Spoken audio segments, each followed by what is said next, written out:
Siapa yang di bulan kemarin belajar dan diberkati Tuhan dengan firman Tuhan yang terambil dari khotbah Yesus di atas bukit? Saudara diberkati? Siapa yang diberkati minggu lalu? Amin. Saya khotbah bisa salah. Siapapun hamba Tuhan yang paling hebat di dunia ini, khotbah bisa salah. Tapi kalau Yesus yang khotbah, tidak akan pernah salah. Percayalah bahwa di masa-masa paling sulit kita sendiri gak ngerti jalan hidup kita, bahkan sebagai seorang hamba Tuhan, saya selalu mengambil waktu untuk berdiam, dan dari Matius 5-7 itu adalah khotbah terbaik yang bisa saya dengar. Dan bagi saya, tidak ada khotbah yang lebih indah dan lebih berkuasa daripada khotbah Yesus di atas bukit. Itulah yang menjadikan kita sadar bahwa kita ini sesungguhnya ketika mendengar sabda Tuhan, firman Tuhan, kita adalah orang-orang yang berbahagia. Kalau saudara orang yang berbahagia, coba kasih senyuman yang terbaik sama orang di kiri kananmu. Kasihlah senyuman yang terbaik kalau kau orang yang berbahagia. Amin. Ada amin. Nah, karena Indonesia bulan ini akan merayakan hari ulang tahunnya, Independence Days-nya, tanggal 17 nanti, dan akan dirayakan di ibu kota negara yang baru. Saya dengar kabar itu dari teman-teman hamba-hamba Tuhan, bahkan sebenarnya saya juga bagian daripada orang yang diundang untuk ke IKN, menghadiri itu, karena dari sinode-sinode diundang yang terkhususnya yang punya akses, itu 10-15 orang untuk boleh hadir. Tapi karena saya pada tanggal 18-nya ada pelayanan di Lampung, saya nggak bisa. Jadi teman-teman dari pengurus sinode yang lain yang berangkat. Saya sih kepengen, kita semua kepengen. Kalau Om dan Tante mungkin sudah tahu ya tempatnya mereka di Kalimantan Timur ya. Ya, puji Tuhan hari ini ada beberapa orang yang mungkin baru pertama kali datang beribadah. Amin. Nanti boleh kenalan di tempat. Ya, kalau saudara lihat ini kayaknya baru pertama kali nih, abang atau kakak atau koko ini, saudara boleh kenalan nanti. Amin. Amin. Tidak ada orang asing di rumah Tuhan. Semua kita keluarga Allah. Semua kita terikat dengan darah Yesus. Dari suku bangsa apapun kita adalah saudara di dalam Tuhan. Bahkan ikatannya lebih kuat daripada maut sekalipun. Karena darah Yesus yang mengikat, bukan darah manusia. Amin. Nah, karena bulan ini kita belajar, kita akan merayakan hari kemerdekaan. Siapa yang percaya bahwa saudara setelah percaya kepada Yesus, Yesus yang adalah anak Allah yang hidup, Mesias, benar-benar sudah memerdekakan saudara. Wah, nggak semua ngangkat tangan. Saudara percaya nggak saudara sudah dimerdekakan di dalam Kristus? Ya, firman Tuhan katakan jelas. Barang siapa kalau anak itu memerdekakan kamu benar-benar merdeka. Ya, kalau kita dulu 17 Agustus itu, saudara tahu nggak kisahnya sebenarnya? Hari kemerdekaan kita. Siapa yang tahu di sini kisah sebenarnya? Sebenarnya Indonesia itu akan mendeklarasikan kemerdekaannya karena Jepang sudah kalah waktu itu. Jepang memberikan pernyataan gini, kalau memang mau merdeka kami berikan itu tanggal 24 Agustus. Tapi anak-anak muda kita, lihat anak-anak muda kita. Saudara jangan main-main sama anak muda. Kalau mereka punya visi, punya hati untuk bangsanya, itu powerful. Anak-anak muda kita tuh bilang, mereka temui Soekarno dan Hatta. Kita harus secepatnya menyatakan kemerdekaan kita. Kata Soekarno, enggak bisa, saya sudah janji sama Laksamana Maeda, sama Jepang, tanggal 24 kita akan umumkan. Setelah mereka tanda tangan pernyataan kalah perang. Enggak bisa. Atau anak-anak muda, kita enggak mau bangsa kita merdeka karena pemberian orang. Kita mau merdeka atas keputusan kita sendiri. Saya rasa salah satu bangsa yang merdeka dari penjajahan itu cuma Indonesia. Malaysia itu diberi Brunei diberi. Semua diberi negara-negara tetangga kita. Cuma Indonesia yang berjuang mengusir penjajahnya. Karena apa? Memang terbukti PBB waktu itu Liga Bangsa-Bangsa. Siapapun yang kalah perang, tanah jajahan sebelumnya yang dikuasai oleh penjajah itu dikembalikan kepada mereka. Nah Indonesia, anak-anak muda kita nggak mau terima itu. Kita nggak mau jadi bangsa yang dijajah. Amin.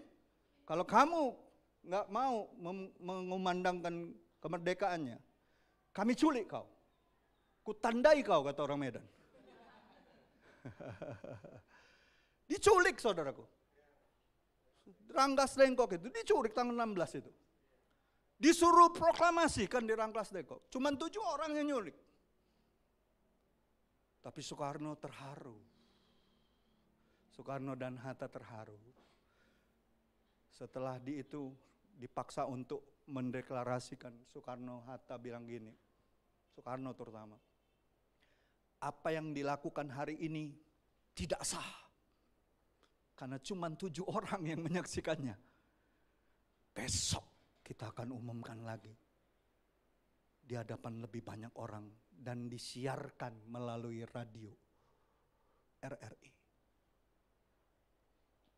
Makanya kita merdeka tanggal 17 Agustus tahun 1945. Setelah itu terbukti kan, Belanda masuk lagi dengan sekutu-sekutu ingin menguasai Indonesia, betul? Makanya dari tahun 46 sampai 49 kita berperang mengusir penjajah kita. Jadi hargai kemerdekaan bangsa ini. Bukan dengan pemberian, tapi dengan perjuangan.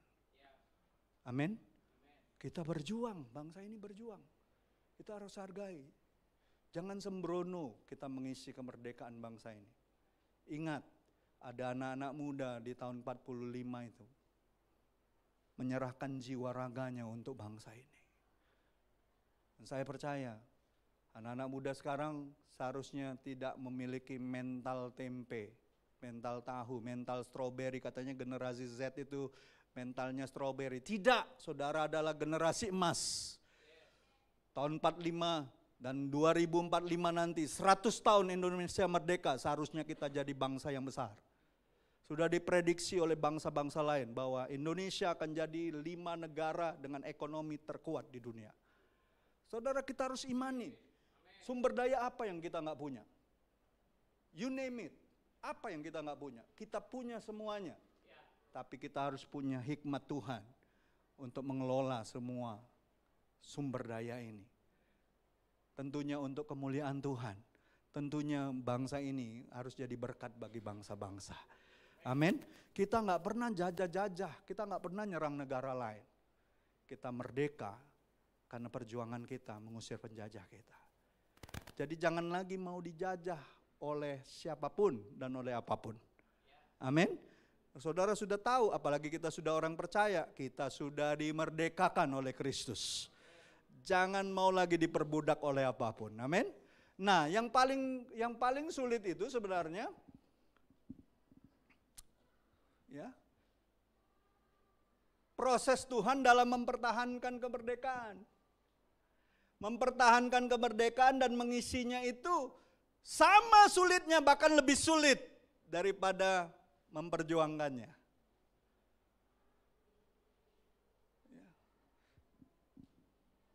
Perjuangan untuk mempertahankan dan mengisi kemerdekaan sama pentingnya dengan perjuangan untuk mendapatkannya. Amin. Sama pentingnya. Jangan mentang-mentang sudah merdeka terus kita malas-malasan, leha-leha, terus nggak ngisi apa-apa, terus kita bebas gitu, melakukan hal-hal yang semaunya kita. Enggak, kita harus mengisinya dan mempertahankannya dengan cara-cara yang benar. Ya. Coba kita lihat Kolose 3 ayat 9 dan 10. Apa yang seharusnya terjadi dengan orang-orang yang sudah dimerdekakan di dalam Kristus? Coba kita baca sama-sama. Sudah sampai di situ, kalau enggak lihat aja ke depan karena ada ayatnya sudah tertulis. 2, 3, ini dari TB2 ya. 2, 3. Jangan lagi kamu saling mendustai, karena kamu telah menanggalkan manusia lama serta kelakuannya, dan telah mengenakan manusia baru yang terus-menerus diperbarui untuk memperoleh pengetahuan yang benar menurut gambar penciptanya. Kita harus ngisi kemerdekaan kita di dalam Kristus itu dengan apa? Kita harus terus-menerus diperbaharui. Renewing. Terus diperbaharui untuk apa? Memperoleh pengetahuan yang benar. Bukan hanya pengetahuan saja, pengetahuan yang benar. Amin. Supaya kita dapat gambaran yang jelas tentang Sang Pencipta kita. Kalau cuma sekadar pengetahuan tapi nggak benar, siapa yang muncul? Siapa yang akan menggoda kita? Setan, saudaraku.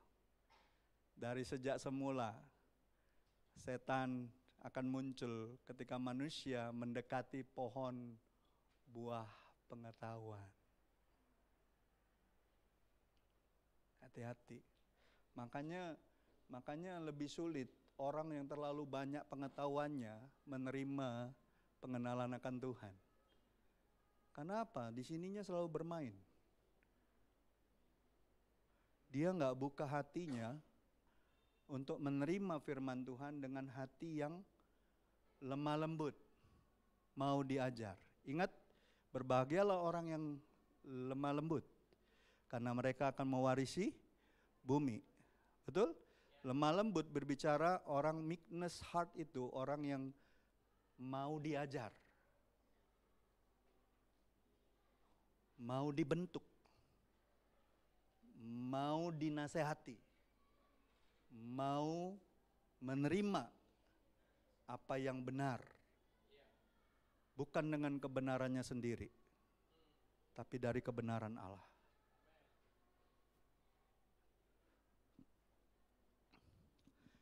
Seharusnya kita sebagai orang Kristen, ya, yang telah dimerdekakan dari dosa, kita ini harus tetap hidup dalam kemerdekaan dari dosa, betul nggak? Kan sudah dimerdekakan, seharusnya kita terus jaga supaya kita merdeka dari dosa, betul nggak? Ya. Namun sayangnya dalam perjalanan imannya, banyak orang gagal di tengah jalan. Ya. Karena mereka nggak sungguh-sungguh mau diproses sama Tuhan, nggak mau diproses sama Tuhan, nggak mau dibentuk, ya, nggak mau mempertahankan kemerdekaan yang dimilikinya dengan sungguh-sungguh. Hidup ini harus sungguh-sungguh, apalagi ngikut Tuhan, nggak bisa setengah-setengah, nggak bisa setengah hati, nggak bisa main-main, sungguh-sungguh. Saya ingat sekali sahabat baik saya, almarhum Pastor Edmond itu. Dia kalau ngomong sama saya, kalau lagi di meja makanlah sungguh-sungguh. Jangan terlalu banyak ngomong dan bercanda-bercanda. Kalau lagi makanlah sungguh-sungguh. Tapi kalau lagi bercandalah sungguh-sungguh, jangan garing. Karena dia pelatih terbaik Taifif Marinir Indonesia. Nggak main-main. Mantan pelatih terbaik, juara karate antar angkatan bersenjata se-Asia. Kalau dia buka baju itu betul-betul kayak Bruce Lee badannya. Nggak main-main, itu marinir sebesar-besar apapun badannya kalau ngeliat dia, komandan. Saudara lihat aja di YouTube latihannya Taifif itu seperti apa. Latihan rondetnya tembak lagi di bawah itu, dekat-dekat kepalanya tuh, tang. Itu sampai tentara-tentara dari seluruh dunia bilang gila itu latihannya Indonesia. Paling sadis latihannya, pasukan khusus Indonesia itu. Topernya itu. Itu marinir latihannya kayak gitu. Itu kerjaan Edmond setiap hari dulu. Pastor saudara itu.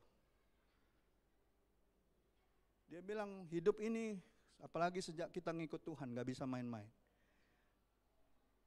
Waktu kita ngikut Tuhan, kamu harus tahu, kamu harus serius ngikut Tuhan. Karena nggak ada jalan balik lagi. No turning back. Nggak ada jalan balik lagi. Kita harus terus maju. Amin. Jangan berhenti, jangan mundur. Maju terus apapun yang terjadi. Amin. Perjalanan memang tidak mudah. Siapa yang bilang Yesus janjikan perjalanan kita mudah? Perjalanan kita akan penuh dengan semak dan duri, pikul salib, sangkal diri, tiap hari. Nggak mudah. Sekarang mau nggak seluruh potensi hidup kita, potensi daripada kehidupan kita, kita serahkan di dalam kedaulatan Tuhan. Mau nggak? Kenapa orang masih menggerutu? Kenapa orang ikut Tuhan? Aduh Tuhan, sudah lama aku berdoa kok nggak dijawab-jawab. Aduh Tuhan, kenapa ngikut Engkau kok sulit banget? Aduh Tuhan, ngikut Engkau kayaknya terbatas sekali aku dengan segala pekerjaanku, dengan segala hal-hal dari dunia ini. Kenapa? Karena kau belum serahkan seluruh potensi hidupmu ke dalam kedaulatan Tuhan.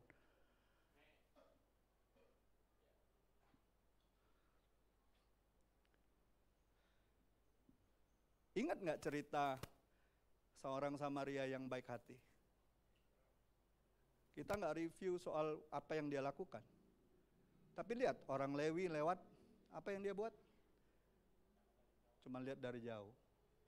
Imam lihat dari jauh. Lihat dari jauh. Kan itu kan pertanyaan orang Farisi kan? Siapakah sesama kita? Orang Farisi itu sebenarnya tahu nggak? Siapa sesama kita? Tahu, karena dia bilang apa? Kasihlah Tuhan Allahmu. Dia tahu, tapi kemanusiaannya merosot. Jangan kita cuma tahu firman, tapi kemanusiaan kita merosot.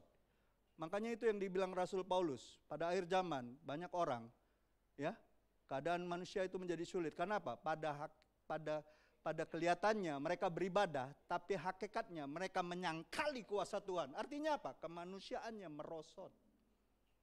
Jauhilah mereka. Mereka sebenarnya sudah tahu hal yang baik yang harus dikerjakan, tapi membenarkan diri. Baca itu ayat itu, dibilang orang Farisi itu membenarkan dirinya.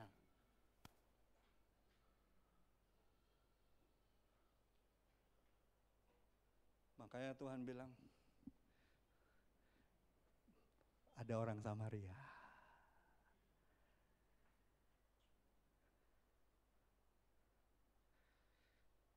Zakeus, orang yang gak kenal Tuhan, tapi waktu dia kenal Tuhan, ketemu Tuhan, seluruh potensi hidupnya dia serahkan di dalam kuasanya Tuhan. Makanya dia susah untuk memberi. Susah dia untuk memberi. Kalau ada orang yang kurugikan, 4 kali lipat aku ganti. Separuh dari hartaku ku berikan kepada orang miskin. Sebelumnya Yesus ketemu siapa? Siapa ketemu? Enggak. Yesus ketemu anak muda yang kaya. Baca itu Lukas 18. Tahu banyak firman? Tahu Taurat Tuhan? Tapi kemanusiaannya merosot. Waktu Tuhan bilang, jual hartamu, kasih orang miskin, sedih hatinya. Lalu tinggalkan Tuhan. Sedih hatinya. Zakeus diminta enggak hartanya? Enggak, tapi dia memberikan hatinya untuk dikuasai oleh Tuhan. Dalam kedaulatan Tuhan. Makanya Tuhan habis dia ngomong gitu, Tuhan lihat ke murid-muridnya. Ini orang keturunan Abraham. Orang beriman.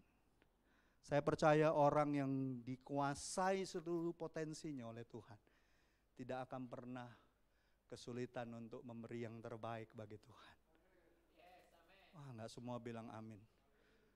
Saudara masih nggak mau dikuasai sama Tuhan. Nggak heran kalau banyak masalah dalam hidupmu. Izinkan dirimu dikuasai sepenuhnya oleh Tuhan. Semua potensimu. Kau nggak akan sulit untuk mengatakan, iya Tuhan aku mau taat. Nggak akan sulit. Itu tanda orang yang merdeka. Kau dikuasai sepenuhnya oleh Tuhan. Coba kita lihat Mazmur 33 ayat 15. Kita ini harus tahu siapa sebenarnya pembentuk hidup kita.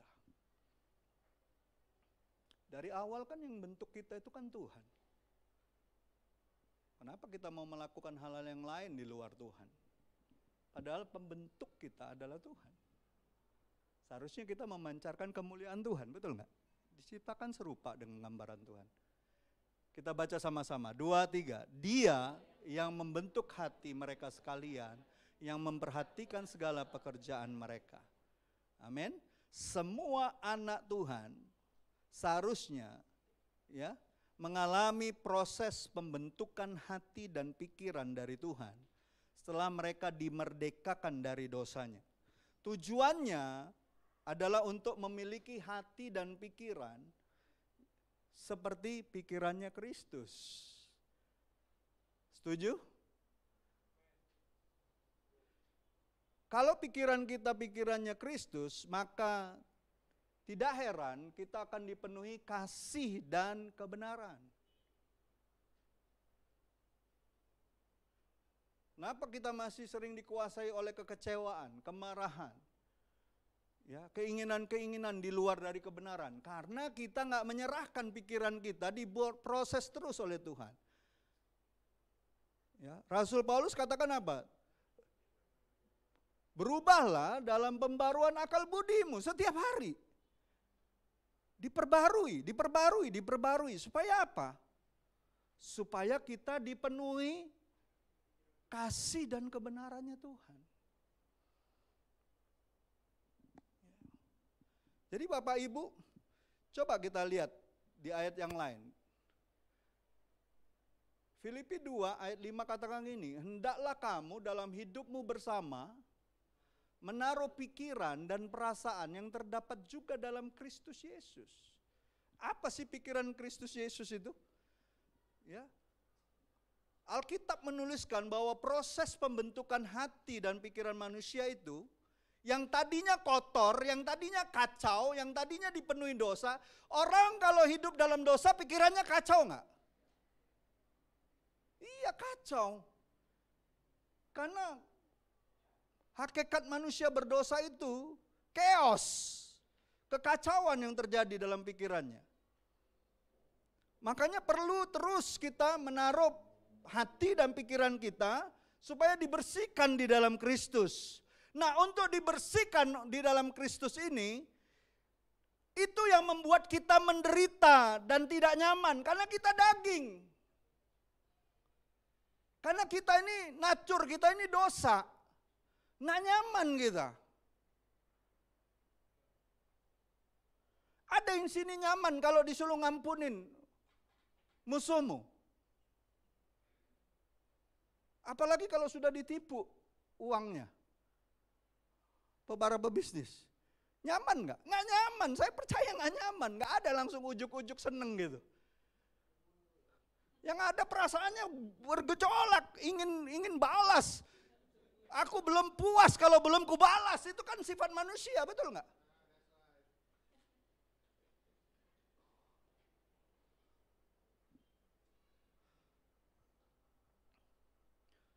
Makanya Rasul Paulus mengingatkan lagi, coba lanjut. Ini, hai anak-anakku, karena kamu aku menderita sakit bersalin sampai rupa Kristus menjadi nyata dalam kamu. Supaya kita ini dirubah Tuhan, kita ini ngalamin ketidaknyamanan seperti orang sakit bersalin. Nggak nyaman kita. Jangankan kita mengharapkan orang lain berubah. Kita aja nggak nyaman ketika kita dirubah Tuhan.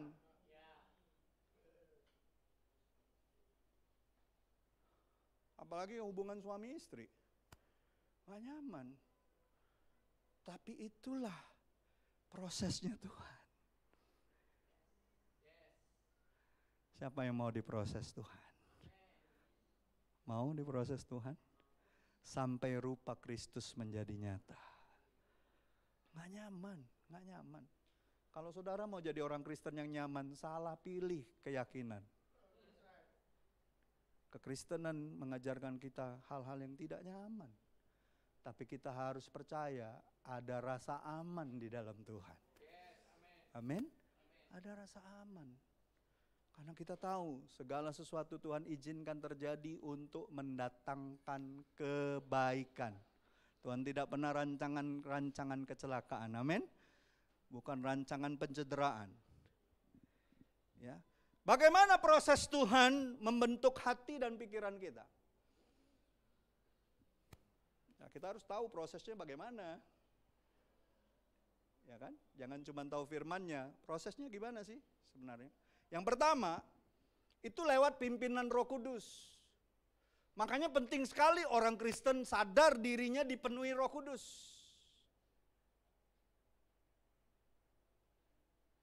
Tanya orang sebelahmu, yakin gak Roh Kudus lebih besar daripada roh dunia ini?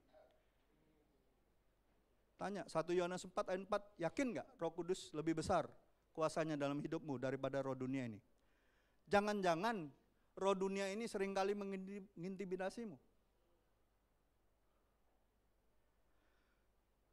Yakin gak? Kalau kau yakin, izinkan dia terus bekerja. Izinkan dia terus membentuk kita, pimpin kita. Tanda orang Kristen betul-betul dipenuhi Roh Kudus adalah hidupnya dipimpin oleh Roh Kudus.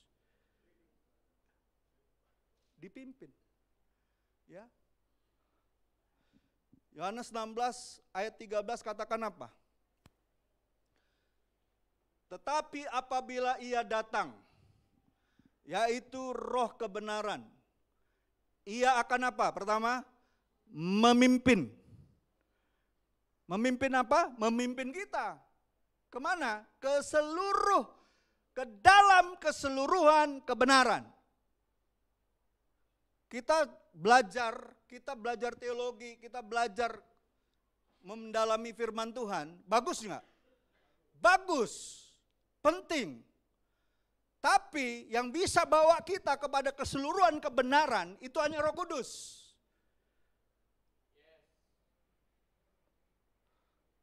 Nggak bisa yang lain. Ilmu pengetahuan kita terbatas, kemampuan kita terbatas. Cuma Roh Kudus yang bisa tuntun kita. Sebab apa? Sebab ia tidak berkata-kata dari dirinya sendiri, tetapi segala sesuatu yang didengarnya, itulah yang dikatakannya, dan ia akan memberitakan kepadamu hal-hal yang akan datang. Nah, kalau Bapak, Ibu, saudara-saudariku yang terkasih, banyak perkara yang tak dapat ku mengerti, mengapakah harus terjadi di dalam kehidupan ini. Dari sorga jawabnya, tanya Roh Kudus, jangan kau ngeluh terus. Tanya Roh Kudus, renungkan firman-Nya.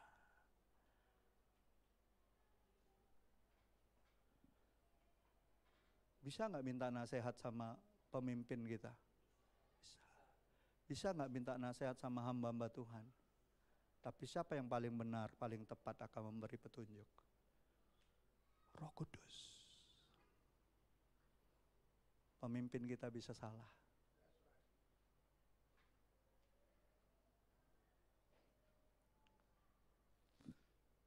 Saya meyakini Roh Kudus itulah pribadi satu-satunya selama kita hidup yang akan terus memimpin dan menuntun kita.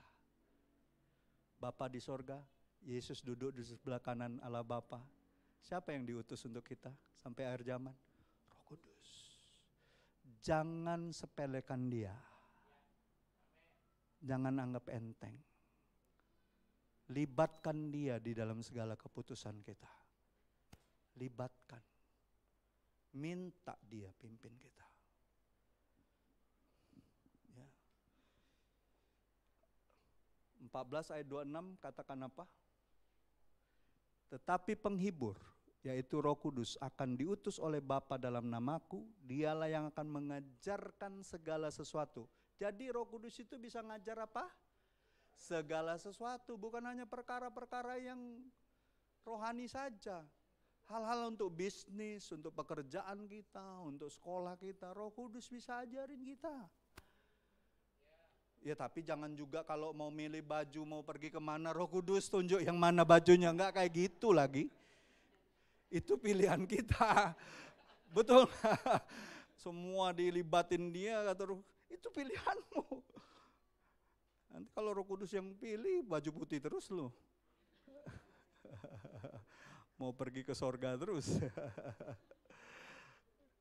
Ya, tapi hal-hal yang kita nggak ngerti, yang kita butuh pemahaman, ketika kita harus memilih, memilah, ketika kita ngambil keputusan-keputusan yang penting, baik dalam bisnis, dalam karir, dalam sekolah, libatkanlah dia.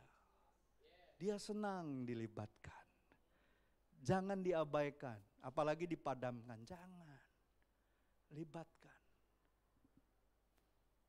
Saya kalau doa, apalagi ibadah, praibadah, Roh Kudus, Engkaulah pribadi satu-satunya yang kami nantikan di tempat ini.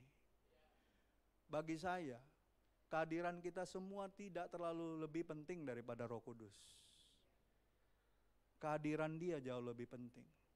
Kita bisa euforia, muji nyembah Tuhan, kelihatannya gembira, tapi kalau nggak ada Roh Tuhan di tengah-tengahnya, ini hanya jadi perayaan yang berisik saja.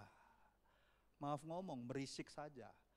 Jangan sampai nanti seperti di Yesaya dibilang, ibadah rayamu itu berisik saja. Aku jijik dengan ibadahmu. Karena apa? Nggak ada kebenaran di situ, nggak ada Roh Tuhan di situ. Hanya perayaan. Untuk apa?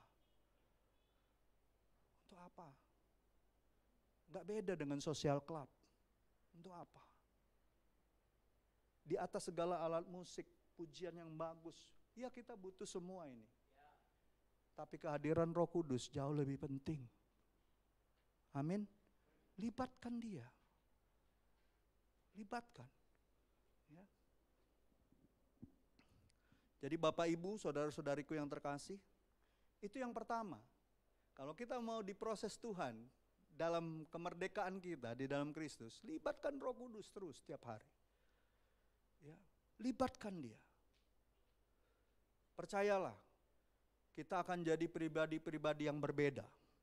Karena kita dipimpin oleh Roh Tuhan. Kita nggak sembarangan ngomong. Kita nggak sembarangan ngambil keputusan. Kita nggak sembarangan menilai orang lain. Rasul Paulus itu bilang apa? Aku tidak menilai seorang pun di antara kamu, kecuali Kristus, dibilang. Makanya nggak gampang hakimi orang. Tapi kalau kita nggak libatkan dia, pikiran kita terus akan menghakimi orang lain. Hati-hati.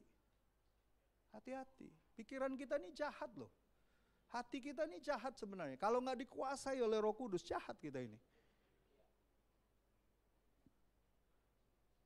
Jahat. Jangan dipikir sudah jadi pelayan Tuhan, hamba Tuhan, pikiran kita nggak jahat. Banyak di kisah Alkitab banyak orang yang sudah ngikut Tuhan pada akhirnya pikirannya tetap jahat. Jadi jangan main-main, dikuasailah oleh Roh Kudus. Ya. Ingat, murid-murid Yesus setelah peristiwa Pentakosta tidak ada satupun lagi yang menyangkal Tuhan. Mereka dipakai Tuhan sampai mereka mati. Itu setelah mereka dipenuhi Roh Kudus. Tapi sebelumnya, ketika Yesus tangkap, lari semua kan? Ada yang mengkhianat kan? Tapi setelah itu, peristiwa Pentakosta, tidak satu pun mereka. Makanya Yesus bilang, jangan kemana-mana, tunggu janji Bapa. Disuruh tunggu loh. Tunggu janji Bapa. Baru bisa melakukan hal-hal yang besar bersama dengan Tuhan. Petrus yang tadinya penakut, ketika dia khotbah setelah dipenuhi Roh Kudus, apa yang terjadi? 3.000 orang bertobat. Dia khotbah lagi, 5.000 orang bertobat. Bertobat loh, bukan 5.000 nyari makan seperti waktu zaman Yesus. Bertobat. Ada amin saudaraku. Makanya betul Yesus bilang, kalau kamu percaya kepadaku, kamu akan melakukan hal yang lebih besar. Mau gak kita percaya dengan hal-hal seperti itu? Kekristenan bukan natural saja, supranatural. Kita disertai tanda dan mujizat oleh Tuhan. Pemberitaan Injil kalau cuman pakai ini, logos ini, kata-kata ini, nggak ada kuasa. Firman harus disertai dengan kuasa Tuhan. Supaya dunia melihat bahwa orang percaya punya kuasa di dalam Tuhan. Nggak main-main.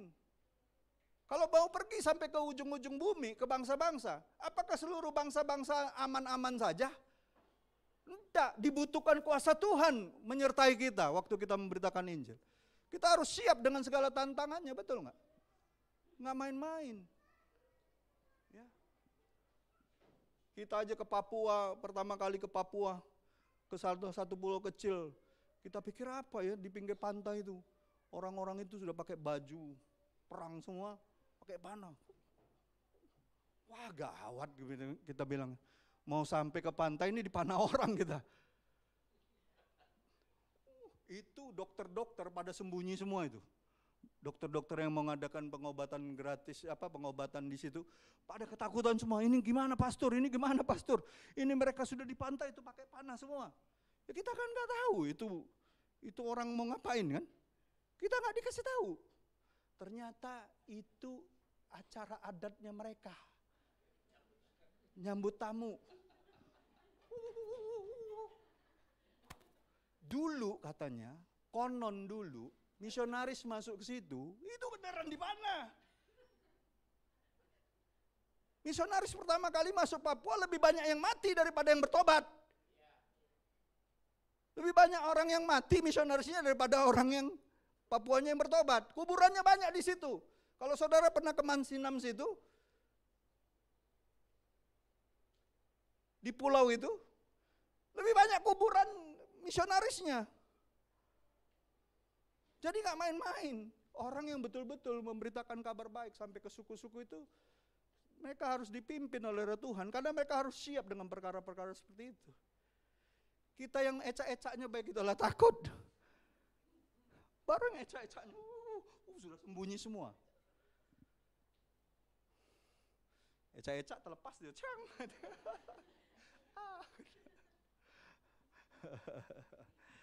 Itu yang pertama. Yang kedua,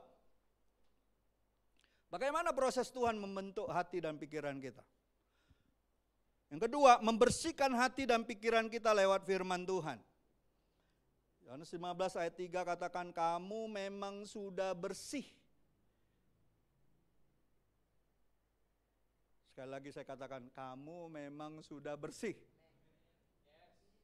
Wah, berarti yang lain nggak merasa bersih ya badan. Nggak merasa bersih hidupnya. Kamu, ini kan firman Tuhan bilang, kamu memang sudah bersih. Nggak yakin, ini banyak yang nggak yakin. Kamu memang sudah bersih karena firman yang telah kukatakan kepadamu. Kenapa kita bersih karena firman? Ibrani 4 ayat 12 katakan, sebab firman Allah itu hidup. Bukan hanya hidup, dia kuat. Bukan hanya kuat, dia tajam. Lebih tajam daripada pedang bermata dua manapun. Ia menusuk amat dalam sampai memisahkan jiwa dan roh. Itulah yang membuat kita gak nyaman.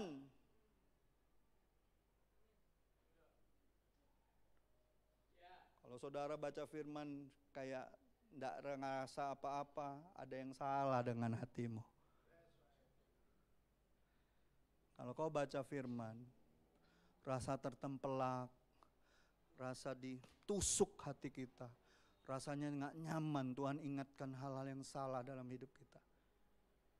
Itu pekerjaan roh Tuhan dan itu pekerjaan firman-Nya. Tapi kalau baca firman, kata orang Palembang tuh biasa baik, gak ngeraso apa-apa. Apalagi kalau saya sering dengar gini ya, maaf ya, sorry ya. Banyak orang ngomong, kalau ditanya, tadi di gereja dapat apa? Aduh, gak dapat apa-apa. Gak ngeraso apa-apa. There is something wrong in your heart.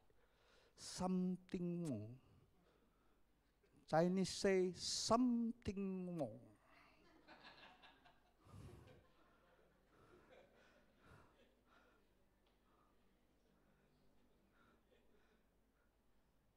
Ada yang salah dengan hatimu. Saya pernah satu kali Tuhan bicara, simple sekali dalam satu firman. Itu saya nangisnya, hampir seharian saya nangis. Nggak nyaman. Nggak nyaman. Sakit. Karena dia nusuk amat dalam. Siapa yang di sini pernah ditusuk orang? Ada yang pernah ditusuk orang di sini? Makanya nggak pernah tahu, berarti ditusuk amat dalam tuh nggak tahu rasanya seperti apa. Nggak dicoba, dak. Di Palembang ini gampang nyubonya. Bawa pisau semua orang Palembang ini kalau lagi berantem. Saya pernah ditusuk orang. Dalam, harus dijahit. Saya pikir saya mati hari itu, waktu saya SMA itu. Rasanya itu ya, sakit dalam ya, ditusuk amat dalam. Tapi rasa marah, itu gak membuat itu terasa sakit. Saya percaya, apalagi kasih. Kasih membuat segala sesuatu yang membuat kita terluka, tidak berasa sakit lagi. Karena apa? Karena ada pengampunan. Jadi antara kemarahan, kebencian, dan kasih itu hampir sama besarnya kuasanya. Tapi selalu saja kasih akan menang atas kejahatan. Amin. Kalau kejahatan enggak, makin besar dia. Enggak selesai masalah kita. Nah, saya baru paham. Sakit memang. Saudara, waktu ditusuk sama pedang roh yang tidak kelihatan itu sakit. Di dalam sini loh. Sakitnya tuh di sini.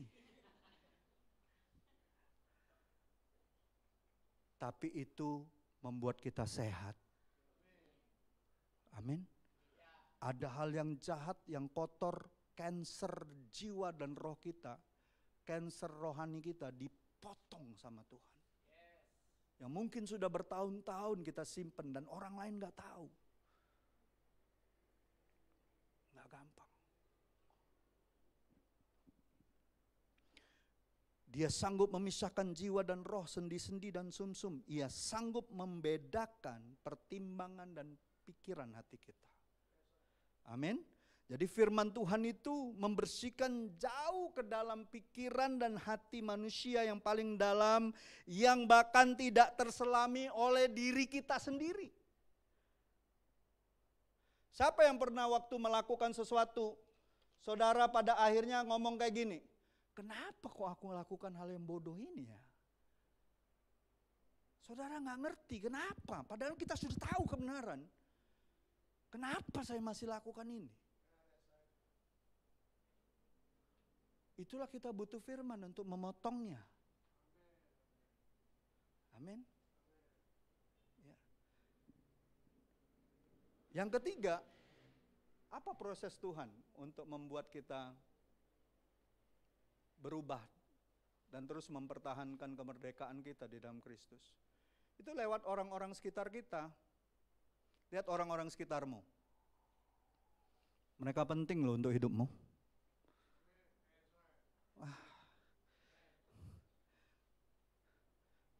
Coba bilang sama sebelahmu, kau rasa aku penting gak dalam hidupmu?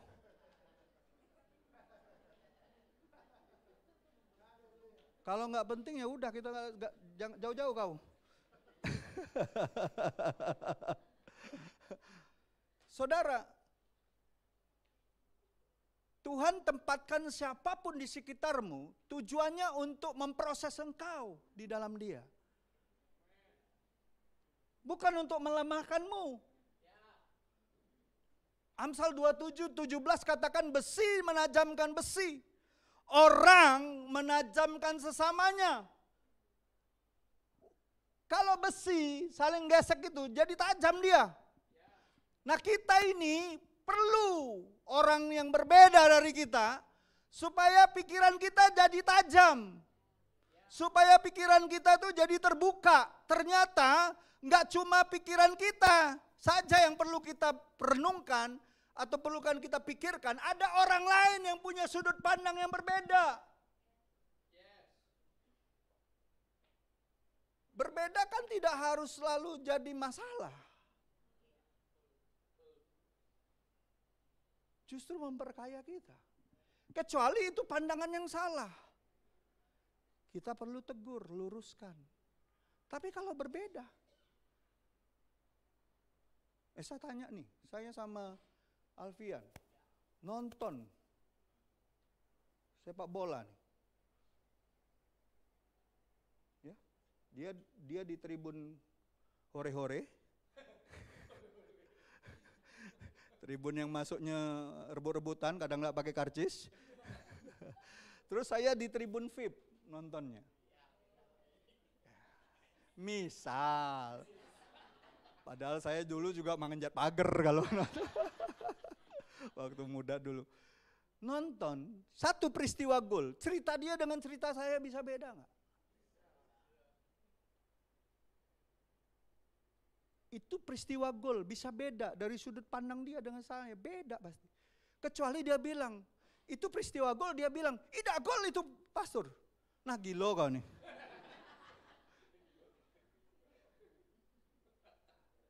Betul? Setuju? Setuju Bapak Ibu? Jadi ingat orang di sekelilingmu itu penting. Bilang sama orang di sekelilingmu, aku membutuhkan kau.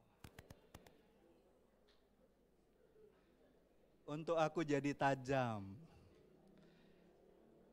Setajam silet.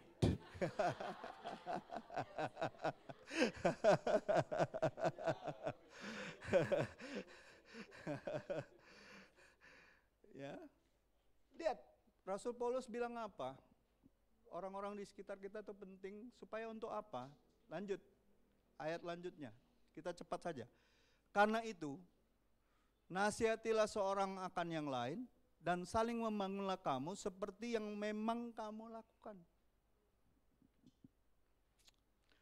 Lewat sesama saudara seiman, seharusnya kita boleh saling menasehati, mendoakan, saling menguatkan, sesuai dengan karunia-karunia yang berbeda dari diri kita.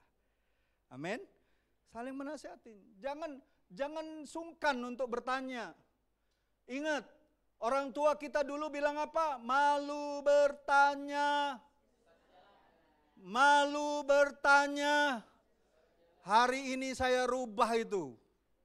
Malu bertanya, sesat beneran. Beneran. Kayak kemarin saya ingat pulang dari Lampung, adik saya Pastor Stephen sama Pastor Maruli, ketua sinode kita, naik mobil mau ke Jakarta. Saya pulang naik mobil mau ke Lampung. Saya kan sudah terbiasa nggak perlu pakai Google. Udah terbiasa. Iya kan? Udah hafal. Hafal lah jalan-jalan. Jalan ke surga aja tahu. Iya kan? Oh kalau sopir-sopir Grab, nanti ya, kalau mau nginjilin orang ya, sopir Grab itu ya, tanya, Pak tahu semua jalan Palembang? Tahu, sampai ke jalan tikus, jalan ke surga Pak. Saya sudah banyak saya tanya, mereka bilang, nah itu yang enggak tahu Pak. Bapak tahu? Kesempatan kita beritakan Injil.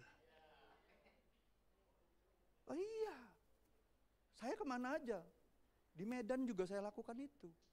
Bahkan ada orang yang dari suku yang sangat keras menentang kekristenan, akhirnya terima Tuhan. Karena memang mereka nggak tahu jalan ke sorga. Saudara dan saya tahu jalan ke sorga. Saudara nggak tahu? Saya baptis lagi 2 kali. Beneran. Saudara harus tahu jalan kebenaran dan hidup cuma satu, Yesus. Di bawah kolong langit ini tidak ada nama lain loh. Kalau lu punya nama lain bahaya. Beneran. Ya. Jadi saudara harus tahu. Ya, untuk saling menasehati, saling. Nah, ceritanya tadi Pastor Stephen sama Pastor Maruli pakai Google Map. Sudah tahu jalan tol. Pelo Ibai kalau dari Bandar Lampung itu terus jalan tol ujungnya langsung Bakauni.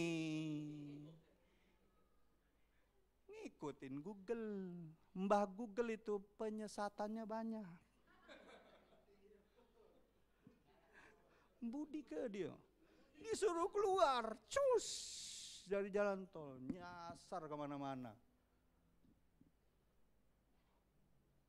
Tapi biarlah, kesalahan kan justru ketika tahu yang benar, itu membuat kita tertawa. Ternyata kita sehebat apapun kita, serohani apapun kita masih bisa salah. Betul tidak? Kalau saya bilang sama anak-anak saya, habisinlah kuota salahmu, nanti kau tahu yang benar. Kalau sudah habis kuota salah, habis nih kuota salahnya, pasti nyari yang mana? Nyari yang benar. Salah terus, harus mikir kan? Makanya saya nggak mudah untuk ngakimin orang. Orang tuh punya caranya Tuhan untuk menyadarkannya. Kita kasih nasihat aja, masih dinurutin, puji Tuhan. Nggak nurut, caramu akan lebih sulit, tapi Tuhan akan punya cara yang ajaib untukmu. Amin? Punya cara yang ajaib. Ya, tapi kalau bisa lebih cepat, ngapa nak cari jalan susah? Itu loh yang Palembang nian itu. Ya, kalau pacak di Saroka, ngapa yang mudah dinjoknya? Nah itu yang galak una-una kata orang Palembang. Iya mami ya, una-una ya zaman dulu ya. Itu yang ketiga, yang keempat. Bagaimana Tuhan proses kita? Lewat tantangan dan masalah.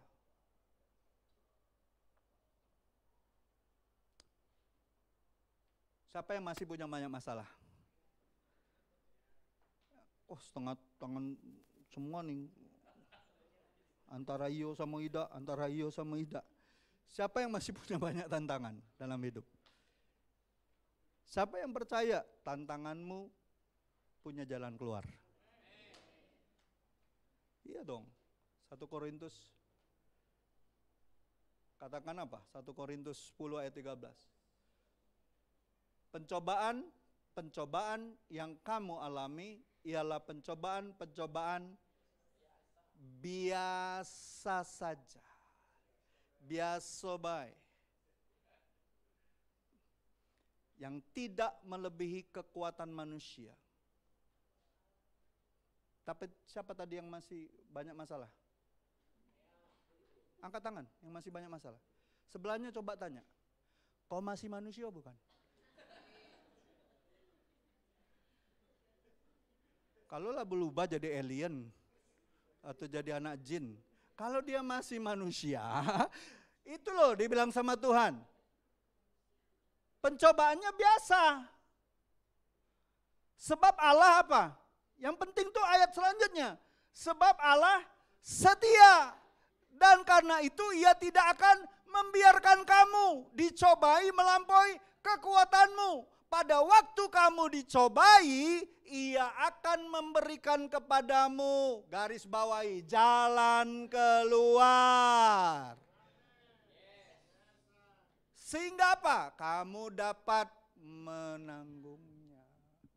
Jadi jangan pernah bilang sama Tuhan, Tuhan berat nian Tuhan, tidak sanggup lagi. Aku tak sanggup lagi menerima semua ini. Oh, ditangkap sama iblis, lah tidak sanggup lagi. Pasukan hajar. Dihajar lu sama setan. Tapi kalau saudara lagi dalam pencobaan, saudara mengatakan, aku cakap menanggung segala perkara di dalam Kristus Yesus yang memberikan kekuatan padaku. Aku lebih daripada pemenang. Selesai. Tuhan akan kasih kekuatan. Amin. Masih manusia toh? Masih berencana jadi manusia? Pencobaanmu biasa. Jangan dibesar-besarin. Wong Palembang nih seneng nian besar-besarin masalah. Woi, aku tadi Pak digoco wong. Padahal awak kan no cenduk dewe. Ketawa. Kadang-kadang masalah yang dibuat sendiri tapi nyalain orang. Itulah ciri khas Wong Palembang asli. Kita ini warga kerajaan sorga. Amin. Jangan gampang nyalain orang. Jangan gampang nyalain masalah. Ya. Jadi Bapak Ibu, tantangan dan masalah hidup dapat membentuk kedewasaan kita dan membangun kerohanian kita. Saya nggak akan teruskan. Saya langsung ke kesimpulan saja. Kesimpulan. Seberapa banyak saudara mau relakan hatimu untuk diproses sama Tuhan? Bersabar dalam penderitaan, karena proses Tuhan memang tidak enak, tapi pada akhirnya kau akan menikmati hasilnya. Yaitu apa? Sukacita dan damai sejahtera. Karena menjadi serupa dengan Kristus, itulah cara terbaik kita mempertahankan kemerdekaan kita dalam Kristus. Semua tujuan proses Tuhan sebenarnya memproses kita menjadi serupa dengan gambarnya.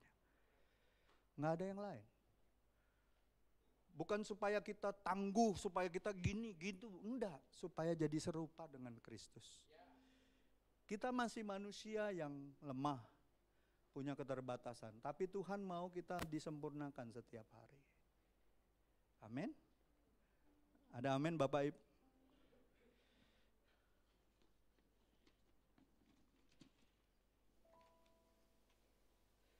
Siapa yang percaya dalam anugerah Tuhan kita masih dibentuknya? Amin.